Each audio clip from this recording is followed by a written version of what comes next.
empat macam perkara ini kalau terjadi pada diri ibu dan bapak, pertama, anta sahih, kata Nabi, engkau dalam keadaan sehat. Jadi sedekah terbaik, badan sedang dalam keadaan sehat. Mengapa sedekah terbaik itu badan dalam keadaan sehat? Karena kalau badan sehat, selera nabuh, rasul-rasul lama kesadu-sadunya. Ketika selera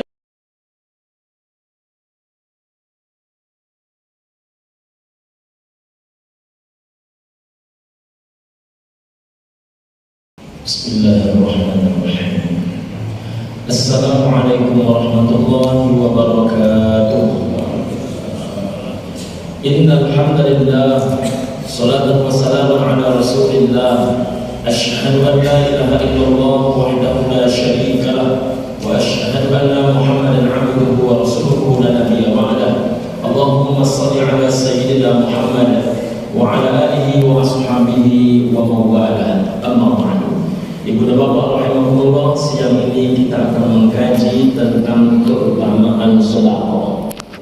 Ibu dan bapak yang berbahagia, salah satu yang sunnah selama 10 hari bulan Dzulhijjah adalah memperbanyak sedekah. Maka kajian sedekah ini bahagian di antara yang penting selama 10 hari Dzulhijjah menjadi pembahasan kita pada kesempatan kali ini. Manusia ini, ibu dan bapak rahimahullah, berangkat pagi pulang malam, tunggang langgang terus keringat banting tulang. Apa yang dia cari? Yang dia cari jawabannya paling banyak harta. Kesenangan, bagaimana istri bahagia, bagaimana anak bahagia, bagaimana apa yang diingin tercapai, bagaimana hajat sesuai dengan harapan, semuanya mereka miliki. Bagaimana kendaraan bagus, bagaimana rumah lapang, seperti apa yang mereka inginkan, itulah yang dikejar. Kemudian ibu dan bapak rahimahumullah, untuk mengejar itu kadang-kadang kita berani menahan selera. Tak sedikit orang ibu dan bapak yang berbahagia demi mencari makan lupa makan, demi mencari makan hilang selera makan, demi mencari makan kadang-kadang ragu sudah makan atau belum makan.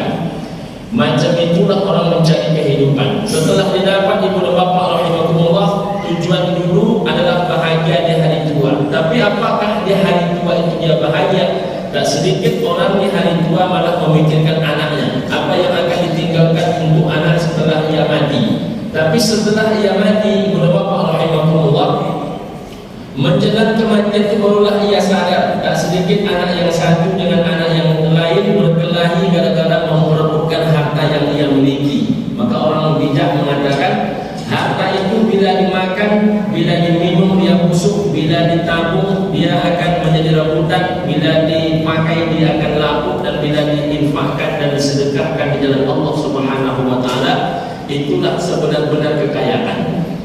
Ibu dan bapak rahimahumullah, kapan manusia itu menyadari bahwasanya ibu dan bapak rahimahumullah, harta benda yang ia punya sebenarnya bukanlah rumah yang ia tempati, bukanlah emas yang ia simpani, bukanlah segala tabungan yang ia selama ini dia tabungkan. Tidak, harta yang sebetulnya milik dia sebenarnya seberapa banyak harta yang sudah dia infakkan di jalan Allah Subhanahu wa taala. Maka bertanyalah seorang laki-laki kepada Rasulullah sallallahu alaihi wasallam.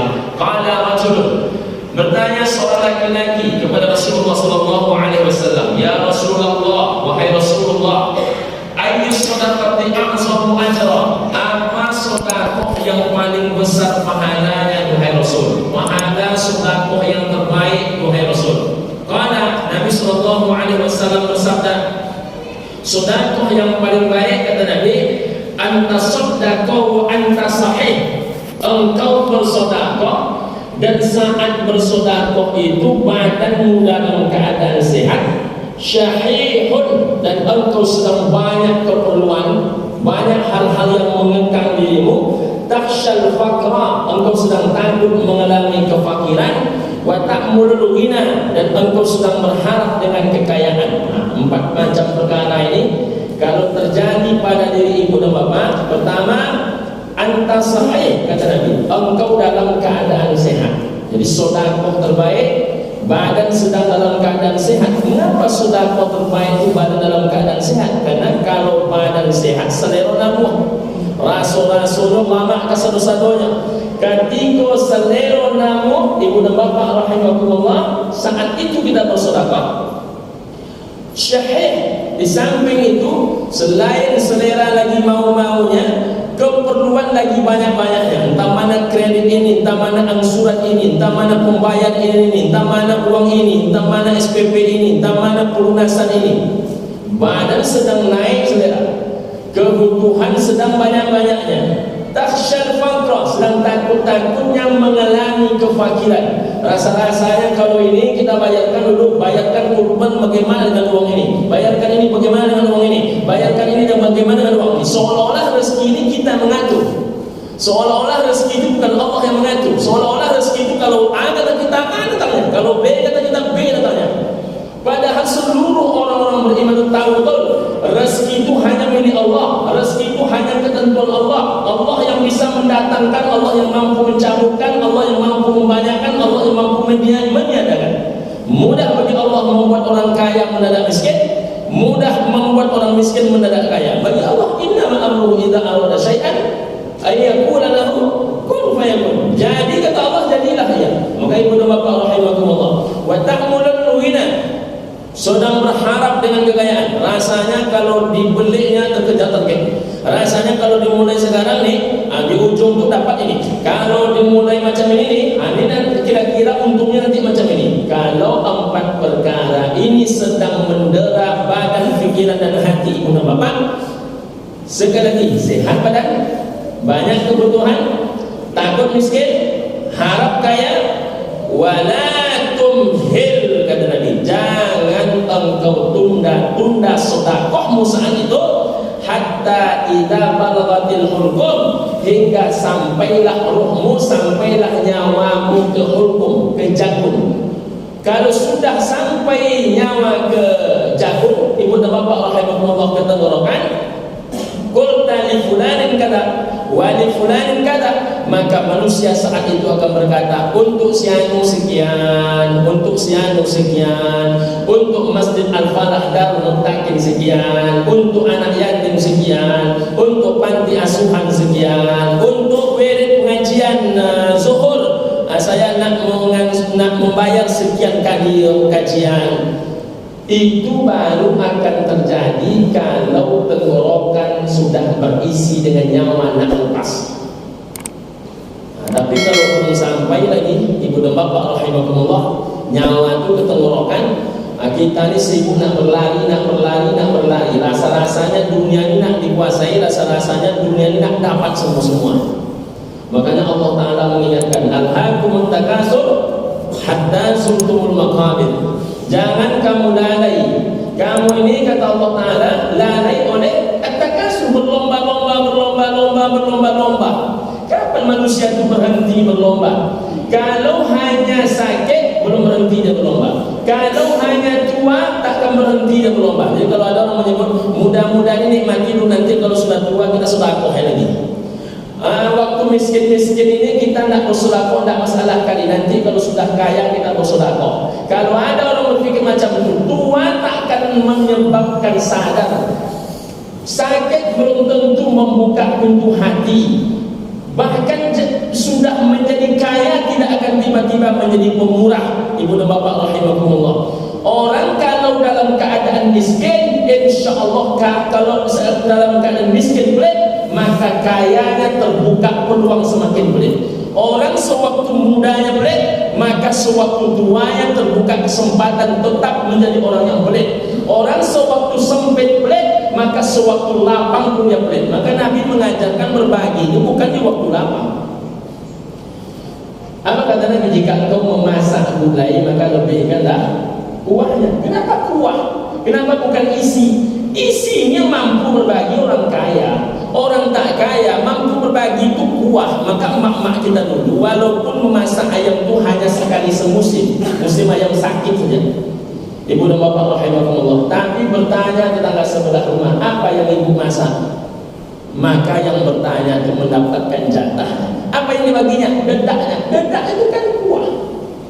Maka ibu dan bapak rahimahumullah, mana sedekah yang paling afdal ya Rasul? Apa kata Nabi? Menyediakan air minum. Apakah Ustaz, lebih baik menyediakan air minum daripada ngasih orang buah kurma. Lebih baiklah ngasih orang buah kurma. Tapi kenapa Nabi menyebut air minum? Agar semua orang bisa berbagi. Karena ibu dan bapak rahimakumullah, khairun nas anfa'uhum linnas. Sebaik-baik manusia yang bisa memberi manfaat kepada manusia yang lain. Makanya ibu dan bapak, orang-orang kaya, orang-orang berada, sekarang Allah tunjuk ibu dan bapak menjadi orang yang bermanfaat, menjadi orang yang berguna.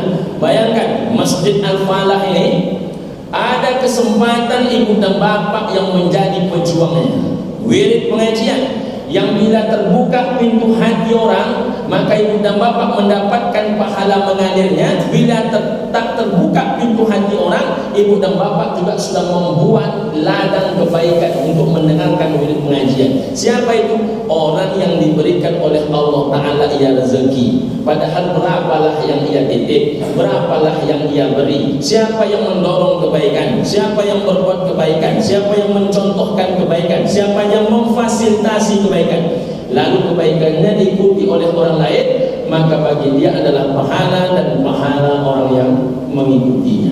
Ibu dan bapak rahimakumullah, mumpung masih harta ibu dan bapak, bapak ibu yang punya, bapak ibu yang mengatur, bapak ibu yang menentukan, tolonglah diri ibu dan bapak dengan harta ibu dan bapak sendiri. Jangan berharap anak menolong ibu dan bapak dengan harta ibu dan bapak. Seluas ini kota Pekanbaru, coba cek berapa banyak anak yang mau menyisihkan harta ayah emaknya yang sudah mati untuk menolong ayah emaknya. Yang ada tuh paling banyak, Pak Ustadz, ya, emak kami dulu waktu hidup meninggalkan ruko 4 pintu. Ayah kami dulu waktu hidup meninggalkan rumah kos 10 pintu. Macam mana cara membaginya? Yang dia pikirkan itu cara membaginya. Yang dia pikirkan itu berapa jatah dia. Coba tanya kepada dia, sebelum kau bagikan, boleh aku bertanya, boleh Pak Ustadz, berapa rencanamu untuk ayah emakmu ini? Berapa rencana untuk menolong almarhumah ini? Tak banyak yang peduli itu. Maka mumpung harta benda ibu dan bapak, masih ibu dan bapak yang punya, ibu dan bapak yang mengaturnya, tolonglah agama Allah nih, tolonglah syiar dakwah nih, tolonglah kebaikan nih, tolong dan tolong. Tumbuhkan dalam hati kita ini fatihu biha nafsa, semangat untuk melakukan kebaikan. Karena ibu dan bapak rahimakumullah, ketika manusia masuk ke dalam alam kubur, saat itulah dia berkata, laula akhartani ila ajalin qarib, tak bisakah ditunda kematianku ini duhai Allah kepada waktu yang pendek. Hanya ila ajalin qarib, waktu yang pendek, sehari, 2 hari, 3 hari jadilah. Kalaulah bisa ditunda kematianku ini beberapa hari saja, fa as-saddaqo, aku sungguh nak bersedekah. Lah mati baru nak bersedekah. Maka mumpung masih hidup, mari kita sisihkan, mari kita salurkan, mari kita berikan. Ingat sekali lagi, yang dimakan, diminum, dia busuk, yang dipakai dia lapuk, yang ditabungkan jadi rebutan, yang disedekahkan itulah sebenar-benar penolong badan. Wallahu a'lam bishawab wal khata'. Assalamualaikum warahmatullahi wabarakatuh.